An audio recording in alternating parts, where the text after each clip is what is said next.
Pour achever nos entretiens sur l'Eucharistie, je voudrais aborder des questions finalement assez concrètes qui sont régulièrement posées parce que quand on va à la messe le dimanche, souvent il y a des causes d'étonnement.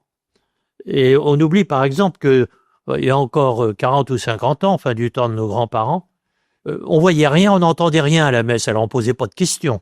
Tandis que maintenant, on est tous un peu dans l'état d'esprit je dirais, de dire, ça nous concerne de près, alors qu'est-ce qui se passe? Et peut-être d'ailleurs, c'est quelque chose de positif que d'avoir éveillé cet intérêt pour les rites de l'Eucharistie. Mais au-delà des rites, il serait important qu'on comprenne le fond du mystère que nous célébrons. Alors la première de ces questions complémentaires, c'est de préciser ce que l'expression que j'ai employée à plusieurs reprises, la communion spirituelle. Communion spirituelle, vous trouvez ça chez beaucoup de maîtres spirituels, nous invitant à pratiquer la communion spirituelle. Et je dis tout de suite, ce n'est pas la communion mentale. Ce n'est ni l'impression, avec beaucoup de ferveur, c'est un peu comme si on communiait, etc. Non, non. Il s'agit d'indiquer quelque chose de précis. Lorsque la communion liturgique n'est pas possible, parce que vous êtes retenu à la maison, vous êtes malade, parce que la messe est à 100 kilomètres dans une région qui est pas bien desservie religieusement. Bon, quelle qu'en soit la raison, vous ne pouvez pas aller à la messe. Et l'important est de dire que vous êtes peut-être privé de la célébration visible, liturgique de l'Eucharistie, mais vous n'êtes pas privé pour autant de la grâce de l'Eucharistie, de la grâce du sacrement de l'Eucharistie, si vous remplissez certaines conditions, et c'est ça qu'il nous faut bien voir. Pour bien voir ça, n'oublions jamais que avant d'être célébré visiblement dans un rite qui se passe dans une église, un bâtiment qui sert à ça, avec le prêtre habillé d'une façon particulière, etc. Donc, avant la célébration de la messe, toute réflexion sur l'Eucharistie part de la volonté de Jésus de ne faire qu'un avec nous. Et je reviens toujours à cette expression, vous en moi, moi en vous, pour évoquer une intimité entre le Christ et nous égale à celle qu'il a avec son Père, comme le Père est en moi et que je suis dans le Père. Et cela suppose donc de part et d'autre, de la part de Jésus, mais il l'a déclaré le jeudi saint, mais de la nôtre aussi, normalement on l'a déclaré au baptême, cela suppose une volonté, une intention de vivre une relation aussi complète que possible avec Jésus. Une communion de vie qui nous prendra corps et âme, et je vous rappelle que pour voir cela, il faut que les deux volontés, celle de Jésus et la mienne, soient non seulement semblables, mais ne fassent plus qu'un. C'est en voulant ce que Jésus veut que nous faisons un avec lui. Très bien. Et s'il n'y avait pas cette volonté, prétendre recevoir Jésus en son corps en communion le dimanche, très bien, ce serait finalement ce serait se priver de la grâce du sacrement, qui elle est invisible, est impalpable, mais qui en réalité transforme profondément, en amont, plus profondément que tout ce qui peut se voir, se sentir, etc. C'est là que nous devenons fils de Dieu. C'est vrai de tous les sacrements, mais dans le cas de l'Eucharistie, notre intention, comme celle de Jésus, c'est de partager jusque corporellement ce que nous sommes et ce qu'il est. Bon. Et s'il n'y avait pas cette intention, si on abordait la Sainte Communion comme s'approprier quelque chose de merveilleux, l'hostie consacrée, etc., qui finalement risquerait d'être considéré là comme une sorte de fétiche en quelque sorte, nous serions dans la même situation que, pour prendre quelque chose qui évoque bien la communion eucharistique, la même situation que deux personnes et qui auraient des relations conjugales, par exemple, un homme et une femme, mais sans autre intention que d'y trouver une satisfaction, on va dire, superficielle, hein, de l'ordre du plaisir, de l'ordre ou de choses peut-être très estimables. Mais il n'y aurait pas cette volonté de ne faire qu'un corps et âme. Bon. Et à ce moment-là, on comprend que on passe à côté de l'union véritable. Mais inversement, pour rester dans l'exemple de deux époux, s'il s'agit de deux époux et non pas de deux personnes, encore une fois, mais qui n'ont pas réellement intention de ne faire qu'un pour mener vie commune, mais si cette fois-ci on prend deux personnes réellement données l'une à l'autre, si elles sont matériellement éloignées l'une de l'autre, hein, parce que par exemple monsieur doit travailler à Paris pendant que madame doit s'occuper des enfants à Marseille, bon supposons.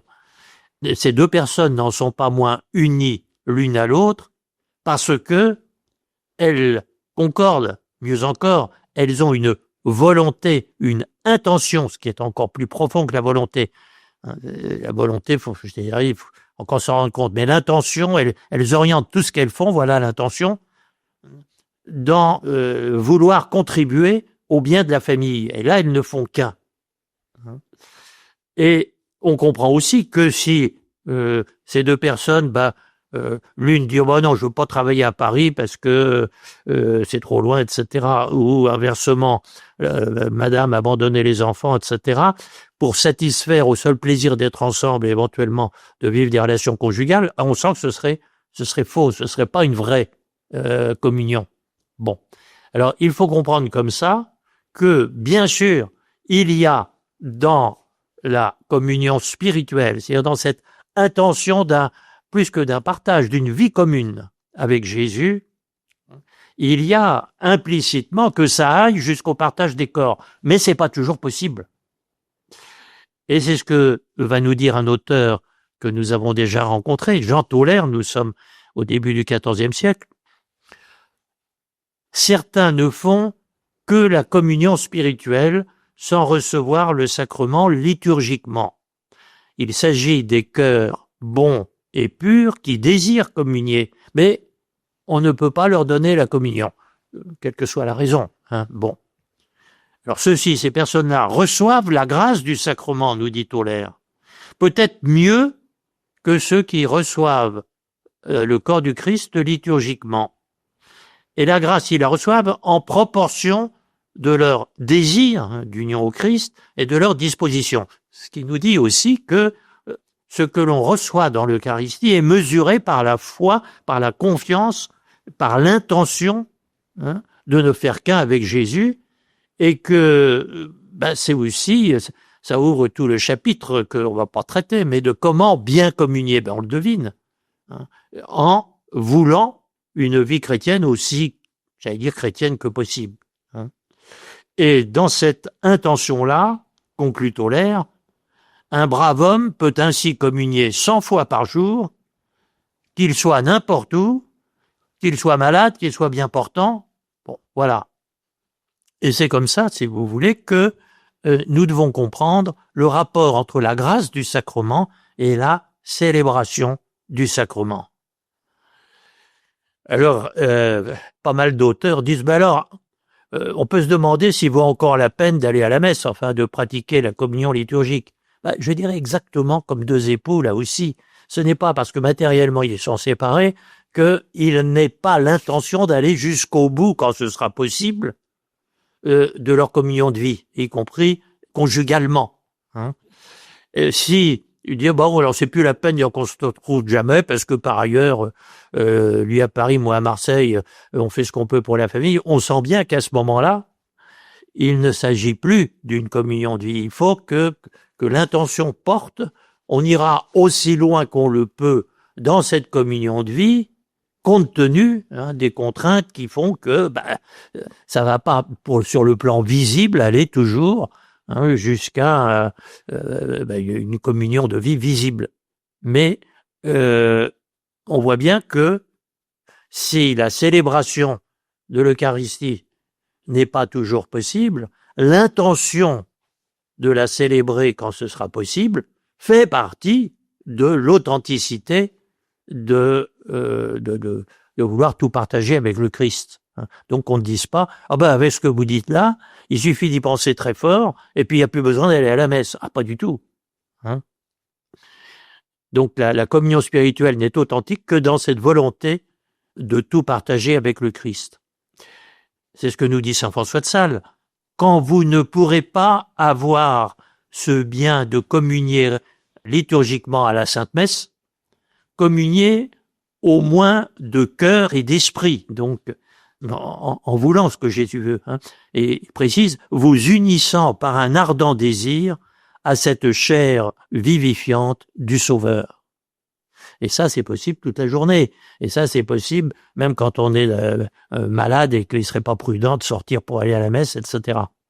Et cela permet de penser la situation de bien des fidèles privés de la célébration de la messe, mais qui ne sont pas pour autant privés de la grâce de l'Eucharistie.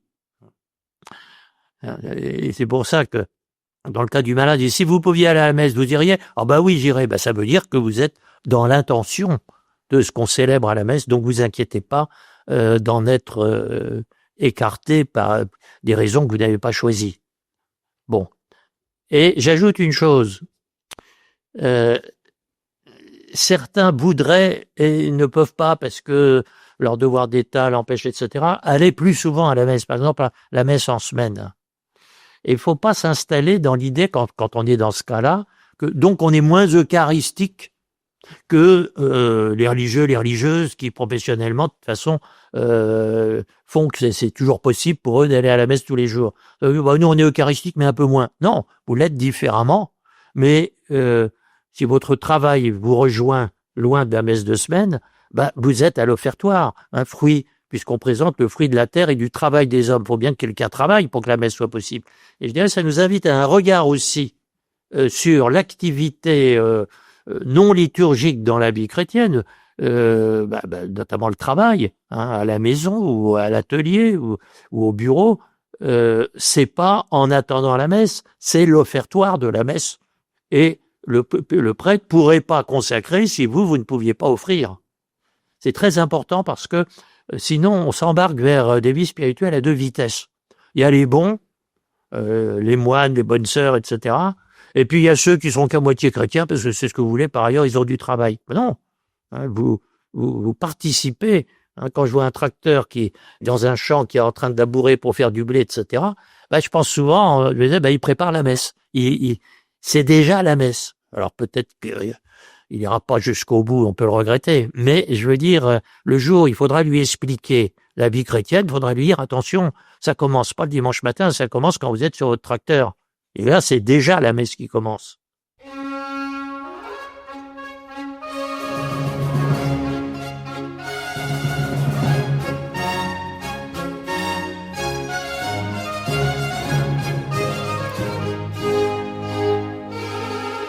Voilà pour une première question, la communion spirituelle. Et je voudrais aborder une deuxième aussi, une anomalie liturgique, je dirais, à laquelle on est tellement habitué que la plupart du temps, on n'y pense même pas. Le jeudi saint, Jésus a pris du pain, mais il a aussi pris du vin. Il a dit « ceci est mon corps », mais il a dit aussi « ceci est mon sang ». Et vous constatez que il est relativement rare, peut-être pas dans les monastères, mais en tout cas dans les paroisses par exemple, de communier au sang du Christ. Alors est-ce que, là aussi, les laïcs, comme la messe qui vont, c'est le plus souvent dans la paroisse et tout, alors est-ce qu'ils sont privés de la moitié de l'Eucharistie? Et sous-entendu, est-ce qu'ils ont une vie chrétienne, avec simplement une vie demi-chrétienne? Et comment l'Église ne fait pas un problème de ne pas inviter les fidèles, la plupart du temps au moins, à recevoir Jésus sous l'espèce, l'apparence, on appelle ça l'espèce, du vin, le recevoir dans son sang. Bon. Je dirais, la réponse s'inscrit dans ce que je viens de dire de la communion spirituelle. La communion, elle est entre deux personnes. Et elle va s'exprimer à travers bien des choses visibles. La liturgie, où je disais à propos des époux, par exemple, quand ils vont se donner corporellement l'un à l'autre, là, je dirais, la relation entre des personnes entraîne une visibilité des choses. Très bien. Et c'est comme ça que il faut bien voir que la personne invisible de Jésus n'est ni plus ni moins présente sous l'apparence, l'espèce du pain et sous l'apparence du vin. On est donc privé d'une partie de la célébration quand on ne communie pas au sang du Christ, mais on n'est pas privé de Jésus. Il est à 100% Jésus présent sous l'espèce du pain, sous l'espèce du vin. Et ça nous renvoie tellement justement à bien voir que le niveau surnaturellement efficace, autrement dit, le fait qu'on participe à la vie divine et qu'on reçoit la grâce de Dieu est invisible et spirituel, ce qui ne veut pas dire irréel, je le dis pour la 1000e fois parce qu'on est tous matérialistes. Non, mais autrement dit, n'entre pas dans ce qui se voit, dans ce qui s'entend, etc. Alors c'est tellement vrai, et cette apparente privation de communier au calice, en réalité, ne fait que souligner la nature spirituelle de la relation au Christ. Alors oui, pour souligner ça, on s'aperçoit que l'Église, tout en ayant toujours pratiqué la communion sous les deux espèces plus ou moins fréquemment, c'est en fait pour des raisons pratiques que assez vite, ça s'est raréfié. Bon. Mais quand certains ont dit, je pense à une hérésie du XVe siècle, qu'on appelle les utraquistes. En latin, utraquis, ça veut dire les deux à la fois. Il y a des gens qui disaient, non, on est privé de l'Eucharistie si on n'a pas non seulement l'hostie, mais si on ne communie pas au calice. Bon, l'Église a dit, non, ça c'est une hérésie. Et il y a eu toutes les condamnations, je dirais, pour hérésie de ceux qui disaient « Je veux pas aller à la messe si je communie pas aussi au sang du Christ ». Autrement dit, qui affirmait non seulement que la communion sur les deux espèces est possible, mais qu'elle était nécessaire. Si l'Église avait pensé priver les fidèles de quelque chose d'essentiel, priver de la grâce, comme je disais tout à l'heure, les condamner à une demi-vie chrétienne parce qu'ils ne recevaient que la moitié des signes eucharistiques, l'Église, bien entendu, aurait dit, non, il faut que les fidèles reçoivent aussi le sang du Christ. Voilà. Alors, c'est comme ça aussi que le dernier concile, le Concile Vatican II, dans ses réformes liturgiques, a souhaité faciliter la communion sous les deux espèces dans une certaine mesure. Mais pas plus que dans le passé, elle en a fait une nécessité. Eh bien voilà donc déjà 2 points qui sont éclaircis, du moins je l'espère, mais peut-être déjà soulève-t-il quelques questions. Mon père, quand on lit des textes anciens sur les pratiques de la communion, on voit assez souvent que, par exemple, des saints ou d'autres demandaient avant de communier la permission à leur confesseur ou à leur directeur spirituel, et c'était lui qui réglait la fréquence de leur communion. On a l'impression qu'aujourd'hui, c'est quelque chose qui a complètement disparu. Alors, est-ce que c'est une pratique qui vous semble avoir du sens, ou qu'est-ce qu'il faut en penser? Et qu'est-ce qu'il faut en penser? Alors, d'abord, dans la mesure où mon ministère me fait que j'exerce la direction spirituelle, ça n'a pas complètement disparu, je peux vous dire.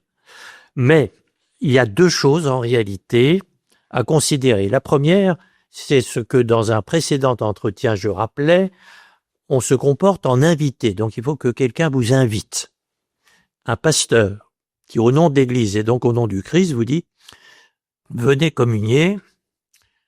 Et la deuxième chose qu'il faut considérer, c'est le pasteur ne sait pas si je suis capable, et par mes dispositions intérieures, ou éventuellement à cause d'une rupture de vie chrétienne qu'il ignore, mais que moi, malheureusement, j'en suis conscient, etc.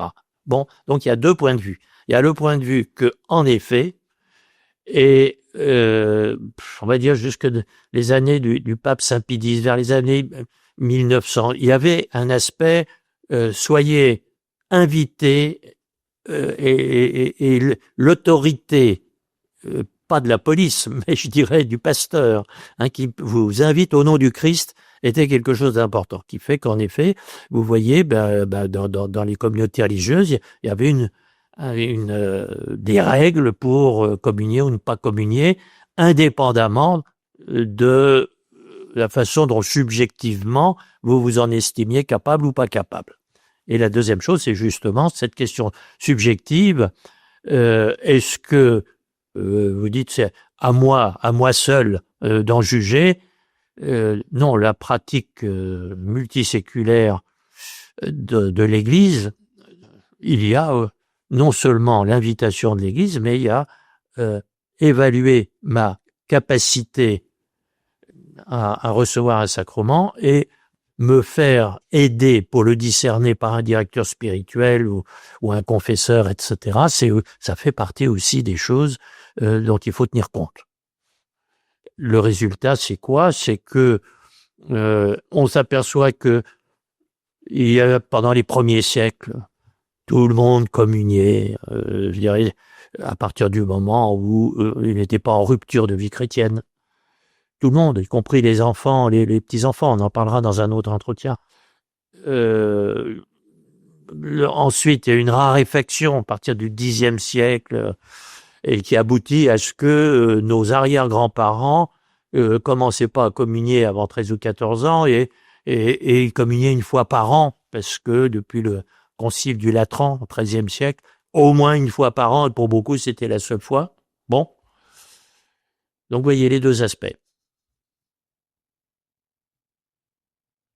Mon père, vous avez cité Jean Tollaire qui parlait de ceux qui font une communion spirituelle et qui peut-être reçoivent la grâce du sacrement à proportion de leur intention et de leur disposition. Alors, je pensais à une personne qui a des doutes sur la présence réelle, qui a l'impression de ne pas avoir la foi. Est-ce qu'il vaut mieux que d'elle-même, elle s'écarte de la communion parce qu'elle n'en profiterait pas? Alors d'abord, dans votre lecture de Tollaire, attention, Tollaire ne nous encourage pas à ce que j'ai appelé tout à l'heure une communion mentale, c'est-à-dire intellectuelle finalement, et dont la valeur serait liée à ma ferveur. Ah, je pense très fort à Jésus, j'ai envie d'aimer Jésus très bien, etc. Non, il dit quand par ailleurs on est en péché. On est malade à la maison, le curé est trop loin, je sais pas quoi. Quand on est empêché de communier liturgiquement, ça n'empêche pas à ce moment-là de la communion spirituelle. Mais je dirais que ça met pas du tout en cause le fait que j'ai pas beaucoup de ferveur, que intellectuellement je comprenne bien ou pas très bien ce qui se passe sur l'autel. De toute façon, si j'ai des doutes sur la réalité de la présence de Jésus sous l'apparence du pain et du vin, que ma communion soit spirituelle ou liturgique, elle sera pas bonne. Elle sera privée, elle reviendra à une impression de Jésus. Mais communier, c'est pas avoir l'impression que Jésus est là, c'est sachant, avec ou sans impression, que Jésus est là, dans un acte de ma volonté éclairée par mon intelligence, je veux ce qu'il veut. Voilà. Là, vous formez cette intention de vie commune avec lui qui permet ensuite de vivre en vérité l'Eucharistie, même si elle aboutit pas jusqu'à je reçois l'hostie à la messe de 10h30 parce que les circonstances en empêchent. Mais mon intention est bien la totalité d'une vie commune avec Jésus. Si j'ai des doutes là-dessus, c'est de toute façon c'est ma vie chrétienne qui est quelque chose qui va pas. Maintenant, votre question comporte une sous-question, je dirais. Vous dites si ma foi est un peu branlante, etc. Dans le domaine de la foi, comme dans les autres domaines, Jésus vient au-devant de ceux qui s'en remettent à lui, tels qu'ils sont. Il vient pour les pécheurs, il vient pour les malades. Si je dis, Jésus, j'arrive pas à bien comprendre, et donc j'ai peur de peut-être augmente ma foi. Ben voilà, disposition parfaite. Si vous attendez de bien comprendre, mais ça déjà vous avez compris que c'était peut-être pas la peine, hein, c'est incompréhensible ce qui se passe sur l'autel. Mais même de sentir en vous une cohérence chrétienne complète pour communier, vous communierez jamais. Ou alors c'est que vous êtes formidablement orgueilleux. Et là je dirais, quand on est, et je pense que là ça nous parle à tous, dans le sentiment de on voudrait bien être chrétien, et puis par ailleurs on n'est pas en rupture de vie chrétienne, je veux dire on cherche loyalement à faire avec bien des faiblesses ce que l'évangile nous demande, mais on est tellement conscient que on comprend pas bien, on sait pas bien, on a des faiblesses. Ah, je me suis levé trop tard l'autre dimanche, c'est pas bien, mais enfin bon, globalement, c'est pas exactement que je voulais pas aller à la messe, etc. La tradition de sainteté, la seule vraie dans l'Église, vous dit, tant que vous êtes en disposition je dirais, de pénitence, c'est-à-dire de revouloir ce que Dieu veut, sachant que vous l'avez pas objectivement, vous l'avez pas vraiment rompu avec lui. Communiez, allez-y. Voilà ce que vous dit la tradition de sainteté. Et je laisse ici complètement à part toutes les questions. J'ai dit si par ailleurs, je dirais les conditions sont réunies. Alors ça sera l'objet peut-être d'un autre entretien. Ces conditions ne sont pas réunies si je suis dans une situation morale incompatible avec l'Évangile sur un point sérieux. On pense tout de suite, par exemple, à tout ce qui touche à la vie conjugale, etc. Mais il n'y a pas que ça.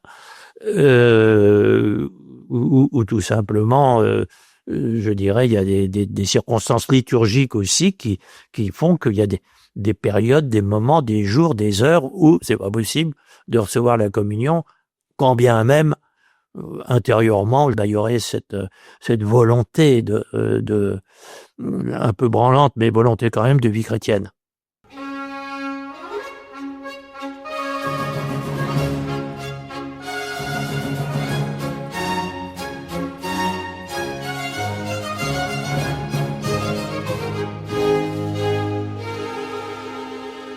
Eh bien, nous allons reprendre quelques questions, à vrai dire, elles sont très nombreuses, liées à notre pratique de l'Eucharistie, communier, pas communier, communier sous les deux espèces ou une seule, fréquemment, pas fréquemment, en demandant la permission ou en décidant nous-mêmes s'il faut pas, etc.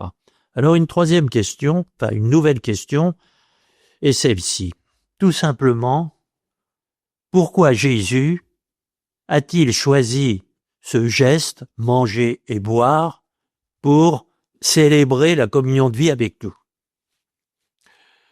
Parce qu'il y a quelque chose de un peu surprenant quand même.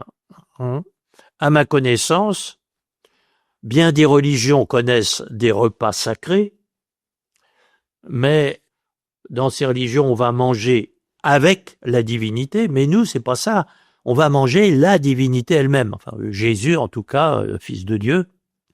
Pourquoi Jésus, pour exprimer le plus fort, je dirais, de ce qu'il veut vivre avec nous, donne-t-il ce geste de manger et boire? Et vous comprenez aussi que c'est une autre chose qui est liée à cela, c'est que l'Église vous répète depuis 20 siècles que l'Eucharistie, c'est le point central de la vie chrétienne, et aussi bien la vie d'une paroisse ou d'un diocèse que de votre vie personnelle. Tout part de l'Eucharistie et conduit à l'Eucharistie.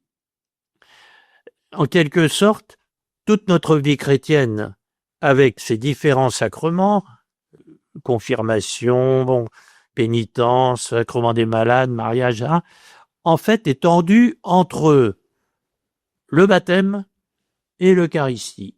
Et c'est pour ça aussi qu'il y a aussi une question qui aujourd'hui n'est pas assez présente à nos esprits, c'est l'exigence, pas respectée, mais que vous trouvez même dans la dernière version du droit canon, 1983, que normalement on célèbre ensemble le baptême et l'Eucharistie, et également la confirmation.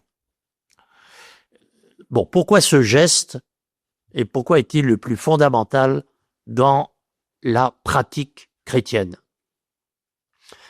Première chose à dire, c'est que boire et manger, c'est ce qu'il y a de plus élémentaire, de plus nécessaire à la vie, j'allais dire de plus animal.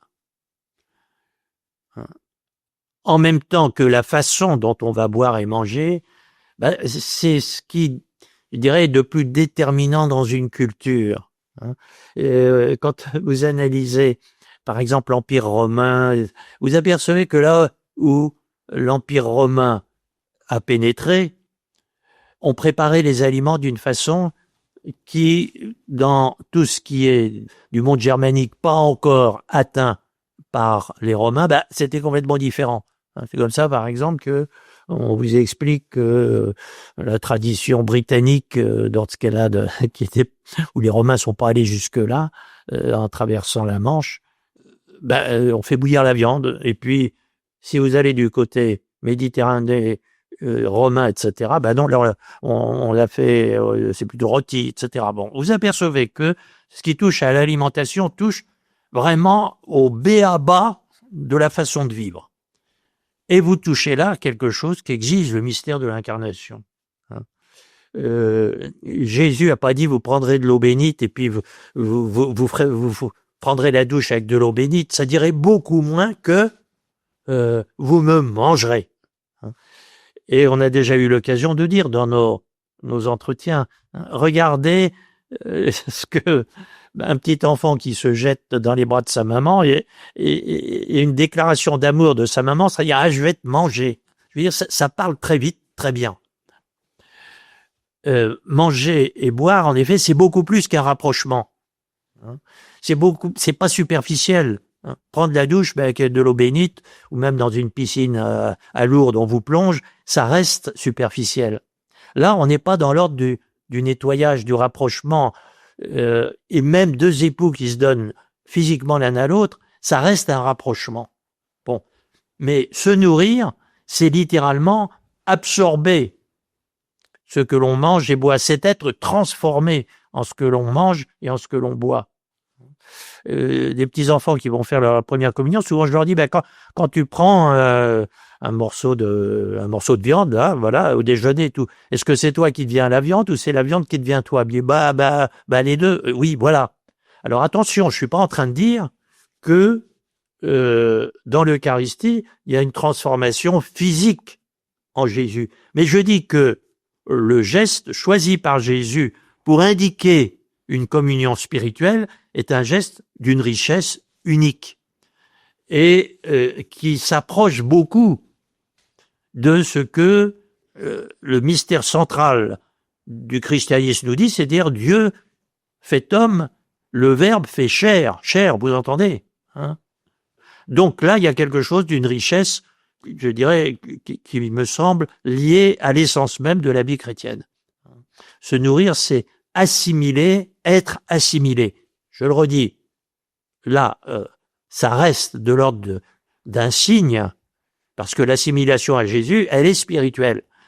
Mais ça le dit d'une façon beaucoup plus riche que si Jésus nous avait dit comme geste fondamental, alors oui, les gestes du baptême, c'est un nettoyage si on veut, mais je veux dire quelque chose qui soit plus superficiel finalement. Et en choisissant au moment où s'ouvre la Passion, le jeudi saint, ce geste-là pour dire ce que Jésus veut vivre avec nous, et en le mettant en parallèle, faut jamais l'oublier, avec le lavement des pieds, qui est aussi le jeudi saint, au même endroit et dans les mêmes circonstances. Je dirais, Jésus dit cet amour jusqu'au bout, qui est le sien pour nous, et qui en plus nous invite à le vivre entre nous. Je vous donne un commandement nouveau, aimez-vous comme je vous ai aimé. Bon. Et donc là, je dirais, tout se réunit dans une volonté de signifier, c'est-à-dire de rendre visible, à travers le langage de la liturgie, cette volonté du Christ d'une communion de vie complète avec nous, mais aussi d'une communion de vie devenue possible entre nous. hein, qu'il soit un en nous, comme toi, Père, tu es en moi et moi en toi, hein, mais qu'il soit un entre eux en nous. Autrement dit, cette communion avec Jésus rend possible la communion entre nous. Mais vous voyez aussi que toutes les ambiguïtés qui font que on aura à parler de comment faire pour bien communier, pour bien s'y préparer, pour bien le vivre dans la foi. C'est de même qu'on peut manger par gourmandise, pour le seul plaisir de manger. Hein, on voit que faute de vouloir cette complète transformation en Jésus spirituelle, hein, je le redis, elle n'est pas matérielle. Le risque sera toujours d'en rester à un contact extérieur avec le Christ. Et ça veut dire qu'on communie avec ferveur, tant mieux, mais ça risque de ne pas voir qu'il faut aller infiniment au-delà, hein, qu'on ne sait pas de l'ordre de l'émotion. Et c'est pour ça aussi qu'un petit enfant qu'on prépare à la Sainte Communion, faut pas lui promettre qu'il va sentir des choses extraordinaires ou je sais pas quoi. Tant mieux s'il ressent rien du tout.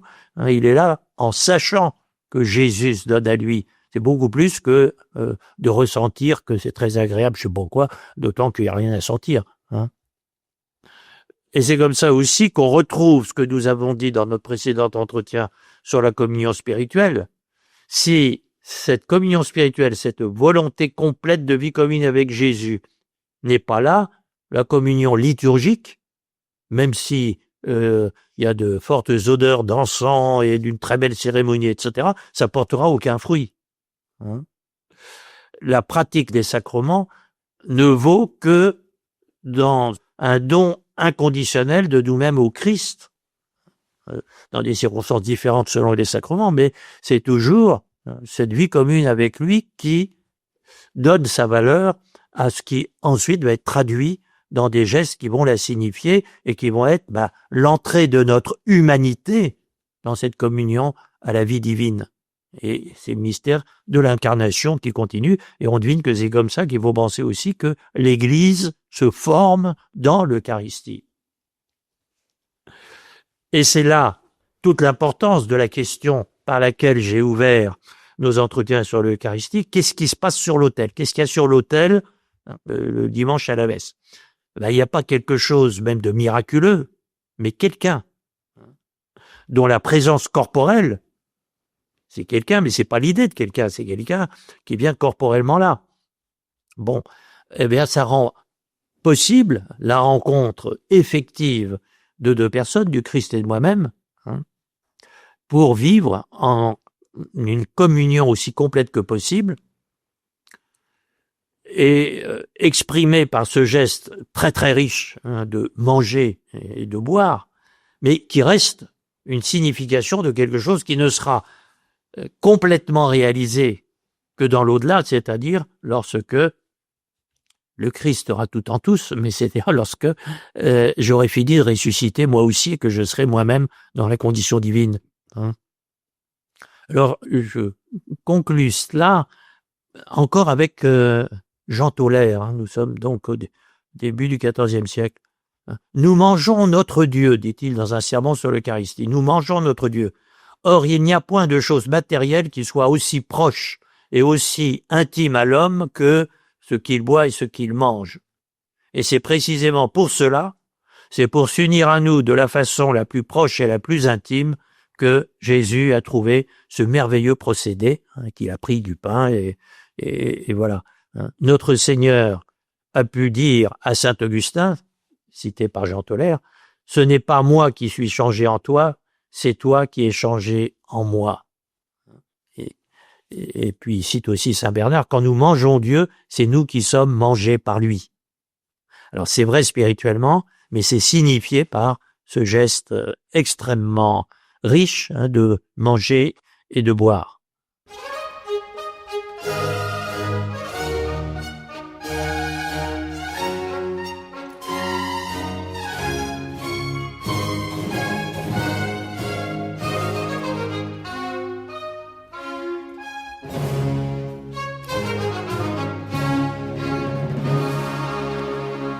Une deuxième chose, enfin, une autre question liée à l'Eucharistie qui me paraît important de poser.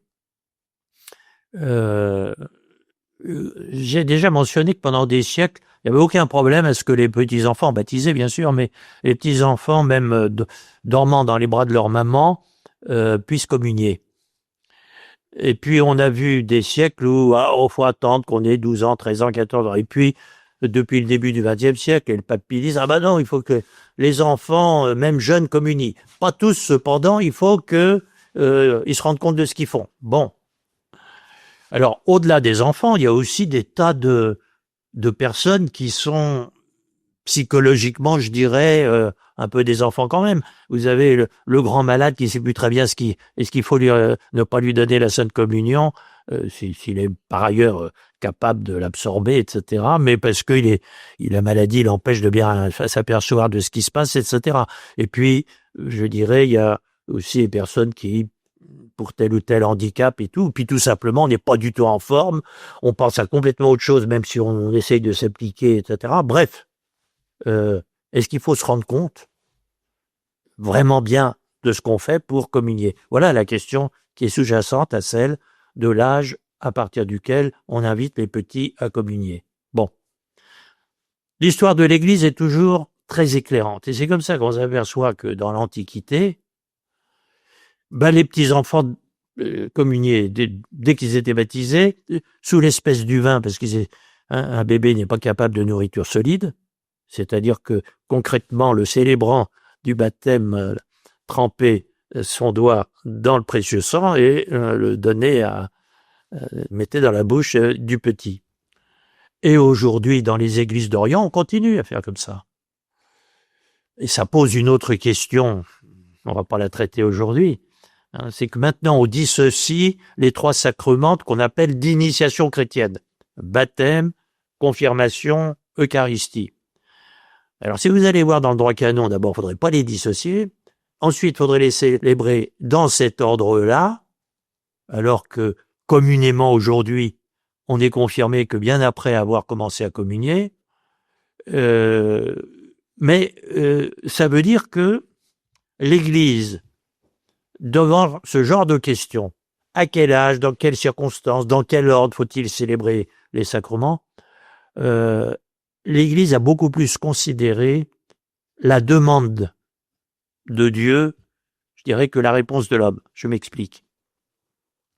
Que vous soyez un peu, beaucoup, pas du tout, conscient de la présence réelle du Christ, c'est pas d'abord ça qu'il faut considérer, puisqu'un petit enfant, il dort. Et pourtant, on dit, il peut recevoir le sang du Christ.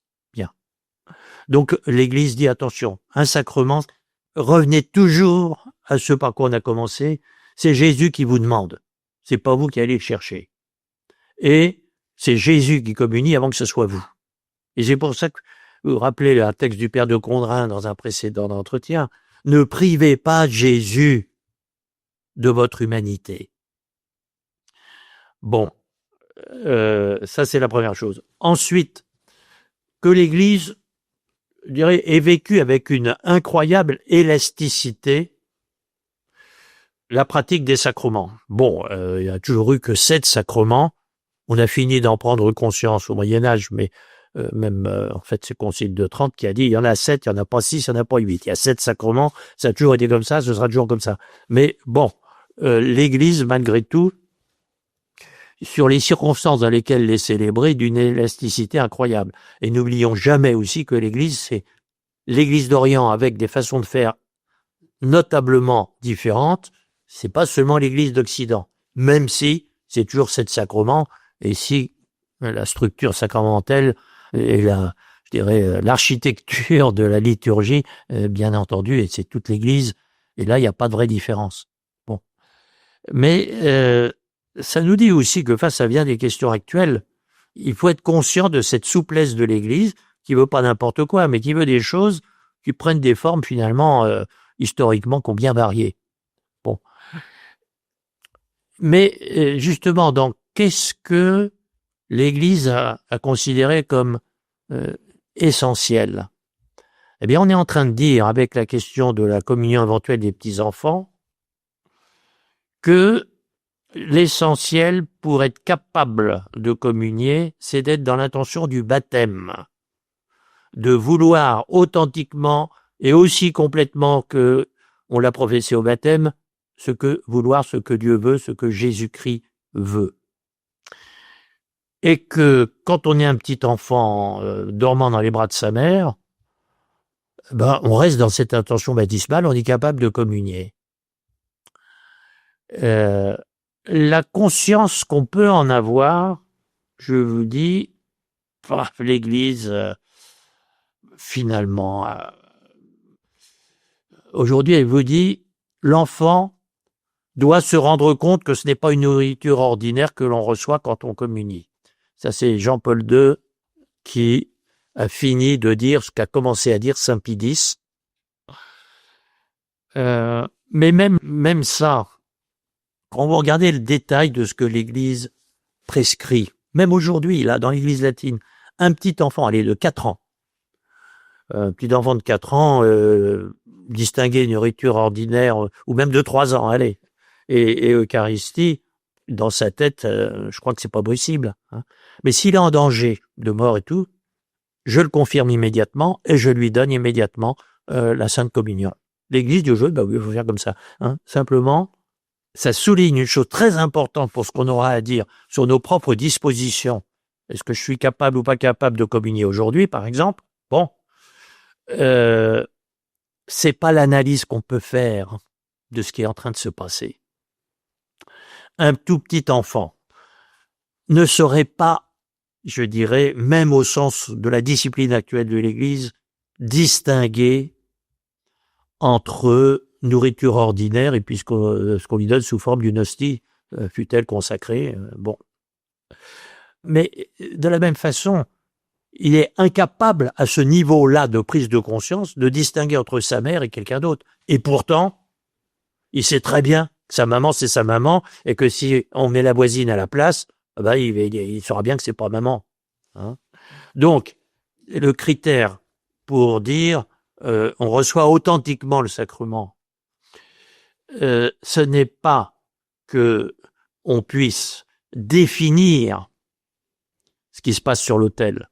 Et je vous ai dit, un petit enfant, pour dire il est capable de faire sa première communion dans les dispositions actuelles de l'Église, je m'attends pas à ce qu'ils me disent il y a le corps du Christ sur l'autel. Mais je m'attends à ce qu'ils disent il y a Jésus sur l'autel.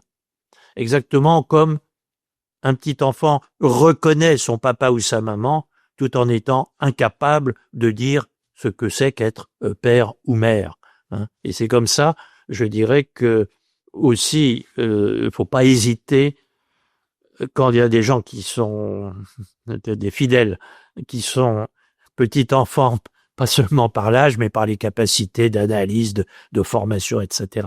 Pas hésiter à donner les sacrements, même s'ils peuvent pas trop s'expliquer, mais s'ils peuvent dire c'est Jésus, faut y aller. Et combien de fois, avec beaucoup de conscience de faire quelque chose d'important. J'ai donné le sacrement des malades à des gens qui étaient dans un état de conscience très diminué par la maladie, etc. Mais je dis, est-ce qu'ils étaient dans une logique chrétienne? Oui, alors Jésus dit, moi je veux être chrétien, je veux être fils de Dieu, dans cet état-là. Et des gens qui parfois à l'hôpital on vous dit vraiment, ils sont à la limite de la conscience, ou même ils sont inconscients. D'accord? Jésus les aime pas moins. Et ce n'est pas moins signifiant de dire Jésus vient vivre ça en toi. C'est lui qui désire.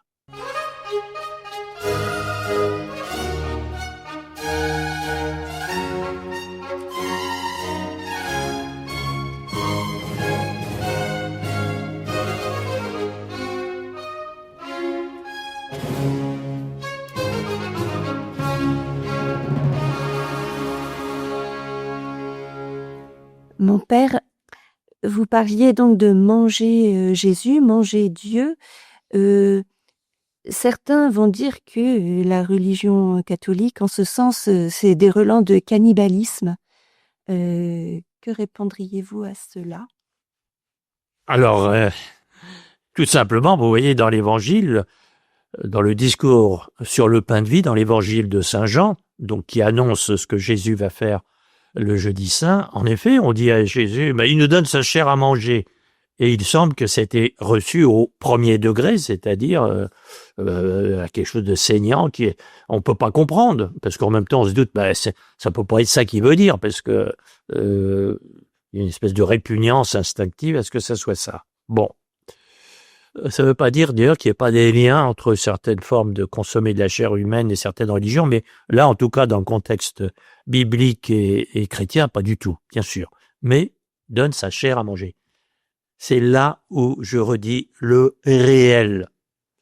Que ce soit d'une table ou que ce soit de la viande, le réel, ce n'est pas le matériel. Même si il y a un état matériel du réel, mais qui n'épuise pas le réel. Et il subsiste. Autrement dit, là, il est forcément là avant d'être éventuellement matériel. C'est dans le Verbe de Dieu, dans lequel tout subsiste, tout trouve sa consistance, je dirais, éternelle, qui est celle de la parole même de Dieu. C'est comme ça que au début, comme clé de voûte de son évangile, Saint Jean nous dit, au commencement, à la racine de ce qui est, il y a le Verbe. D'accord. Et une fois qu'il y a ça, qu'une chose a été dite par Dieu, et que Dieu l'a fait subsister, elle peut subsister spirituellement comme elle peut subsister matériellement, ou les deux, etc. Et là, il s'agit d'une subsistance spirituelle. Quand on a déjà cité ce mot un petit peu difficile, mais qu'aiment bien les théologiens, de transsubstantiation, pour dire ce qui se passe au moment de la consécration du pain ou du vin. Bon, autrement dit, la substance devient bien celle du corps du Christ, mais ça ne veut pas dire qu'il va exister matériellement.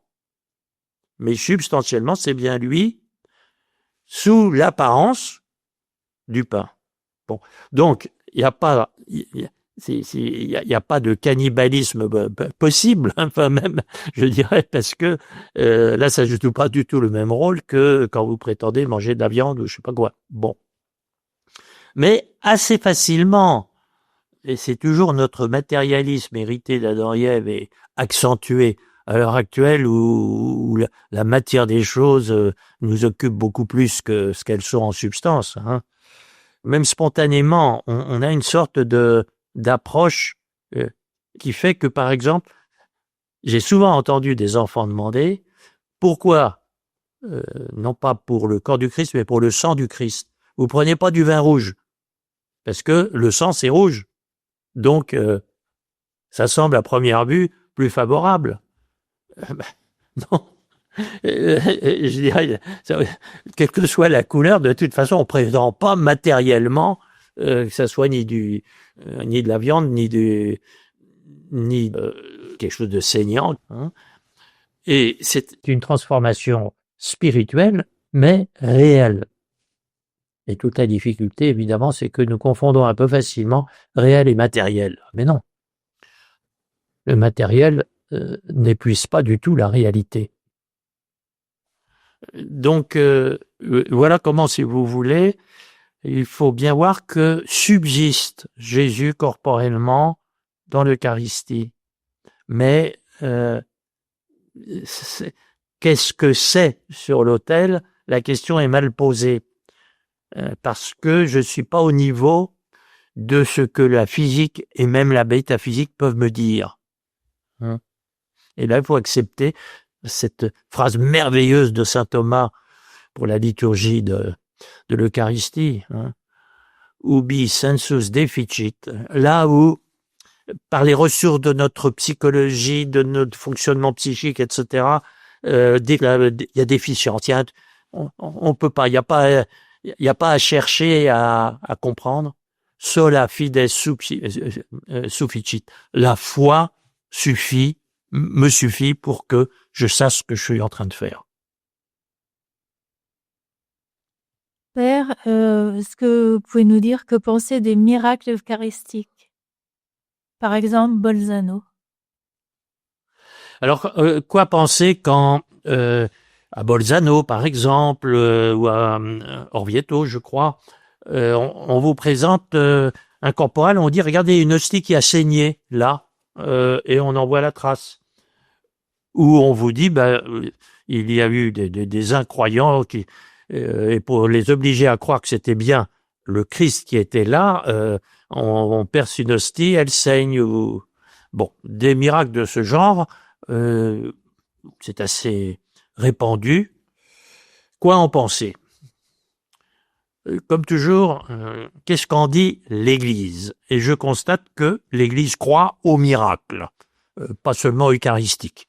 L'Église vous dit, par l'intercession de tel ou tel saint, quelqu'un qui était dans une maladie gravissime, tout d'un coup, cette personne a guéri. Autrement dit, non pas dans l'ordre naturel, mais par une intervention surnaturelle, cette personne a guéri. À Lourdes, par exemple, ou dans d'autres circonstances.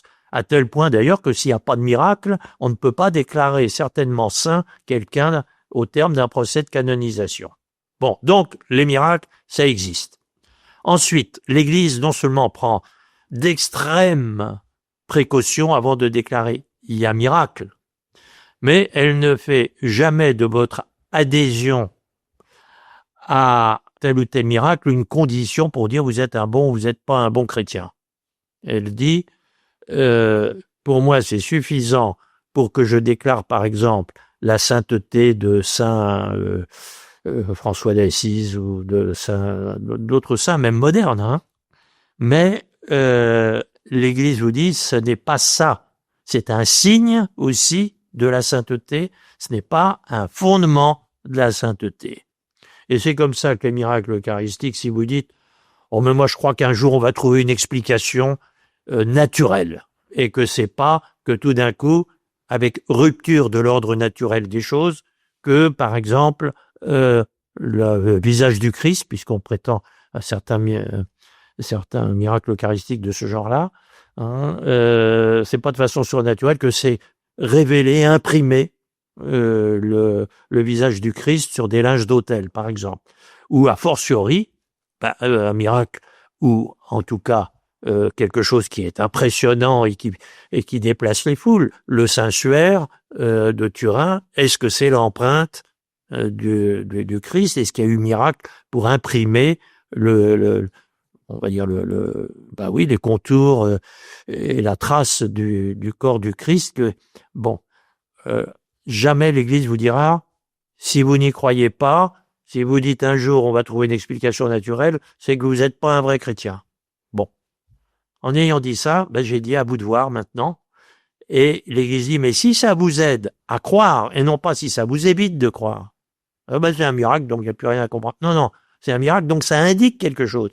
Par exemple, cette guérison obtenue par l'intercession de saint Antoine m'invite aussi à une autre guérison qui est celle que je reçois dans le sacrement de pénitence et qui est une guérison spirituelle. Très bien. Alors là, vive saint Antoine. Mais si au contraire, vous dites, je suis très ami de saint Antoine, ça me dispense d'être chrétien parce qu'il fait les miracles là où je devrais faire des efforts, alors là, non, l'Église vous dit, c'est pas fait pour ça.